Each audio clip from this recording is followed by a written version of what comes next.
Magandang umaga po sa ating lahat. At ito po ang niluluto ng asawa ko ngayon ay papaitan. Ginigisa muna niya para masarap. Tapos yan ang uulamin nila kasi may mga kasama siyang gumawa ng garahe.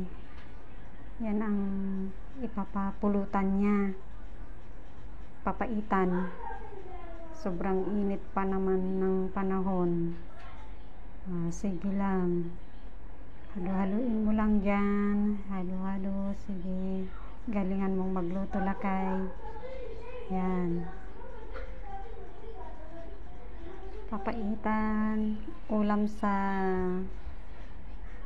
tanghalian. Tapos mamaya iinit na lang niya pag kakain na sila. Kung nakaluto na siya, lagyan niya ng sili at saka yung papait. Yan ang sahog niyan. Salamat sa panonood.